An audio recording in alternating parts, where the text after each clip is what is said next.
Good morning all. In this class we are going to see regarding the third stage complications. So there are a lot of complications, mainly retained placenta, morbid or adherent placenta, inversion of the uterus and amniotic fluid embolism.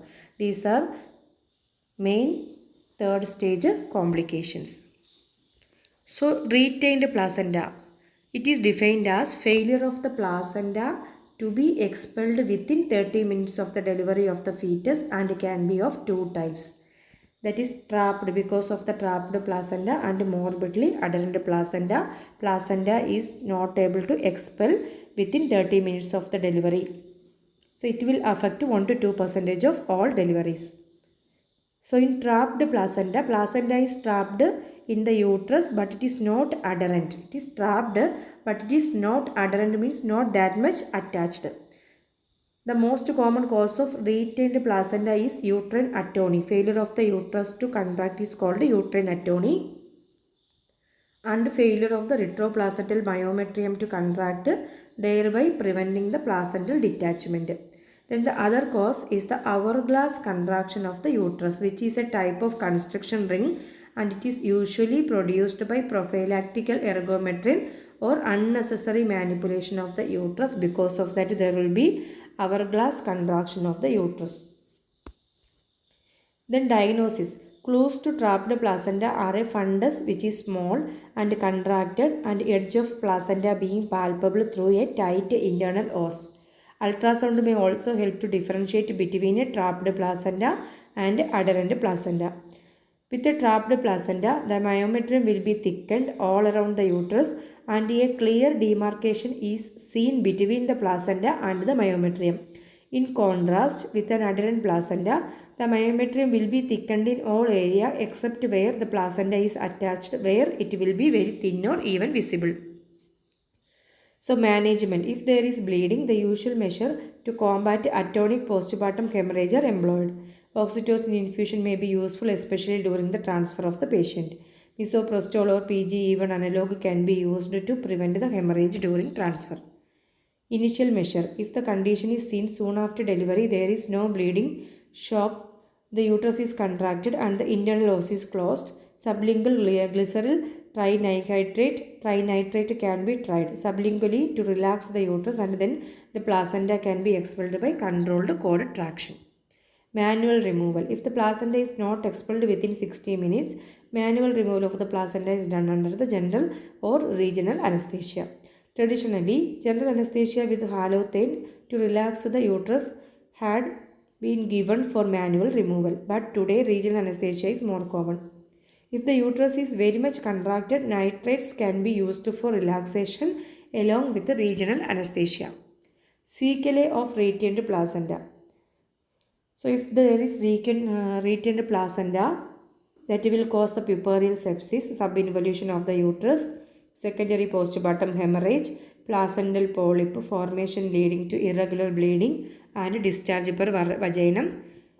The next one is morbidly adherent placenta. It is the placenta is adhered to the uterine wall due to the partial or total absence of the decidual layer and the fibrinoid layer, that is Nitabich layer. The main etiology is the defective decidua formation. There are three different varieties of adherent placenta. It may be total, partial or focal. The types are placenta accreta, where the chorionic villi are attached to the myometrium. Placenta ingreta, where the villi invert the myometrium. Placenta percreta, where the villi penetrate the myometrium up to the serosal layer. So etiological factors. Placenta previa with a previous caesarean section is the most common etiological factor.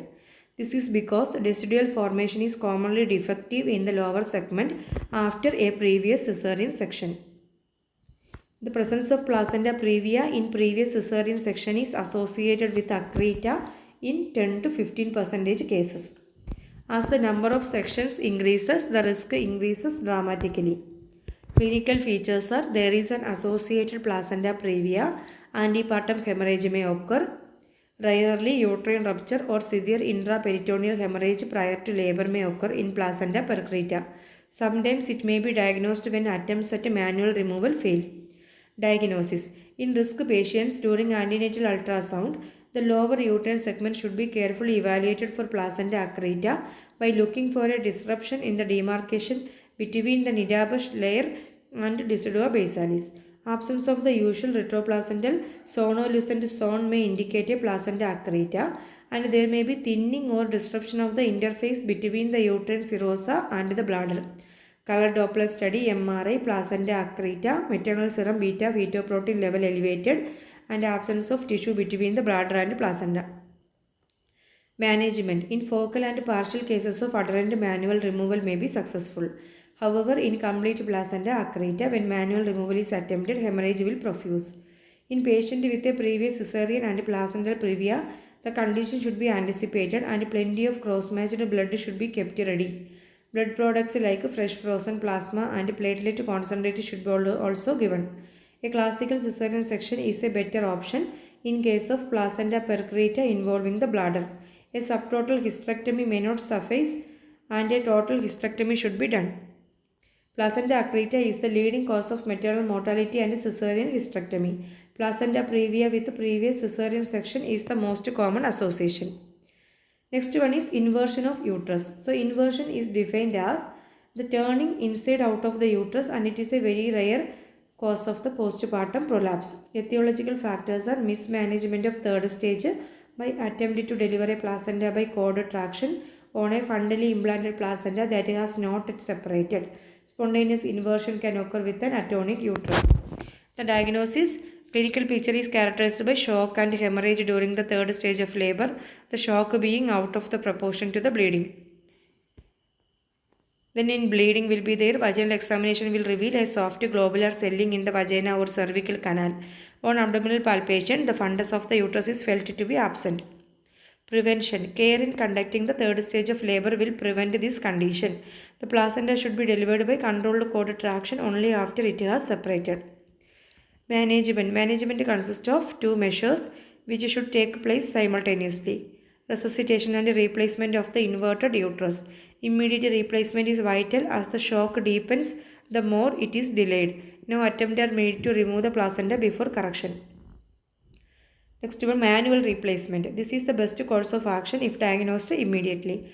Under general anesthesia with the uterus completely relaxed, manual replacement is performed.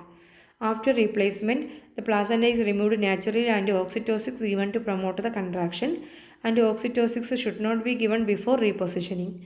If general anesthesia cannot be given due to condition of the patient, tocolytics can be used to relax the uterus while repositioning.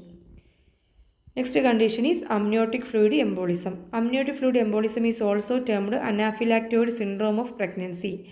It is usually fatal and characterized by an abrupt onset of respiratory distress and coagulopathy. In obvious cases, the clinical picture is dramatic and the patient dies before anything can be done. This condition should be considered in all cases of peripartum collapse. Even though it is one of the leading causes of maternal mortality, the exact incidence is not known due to difficulty in diagnosis. The clinical features are due to the low 2 component given below, that is embolic, that is minor, causing acute respiratory distress, and major causing death, coagulation failure causing hemorrhage. Amniotic fluid enter the maternal circulation and set up the disseminated intravascular coagulation leading to consumptive coagulopathy.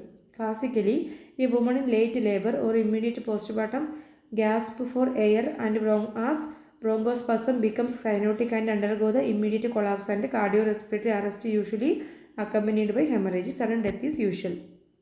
Management. Endotracheal intubation and mechanical ventilation with 100% oxygen. Maintenance of perfusion as mentioned under PPH.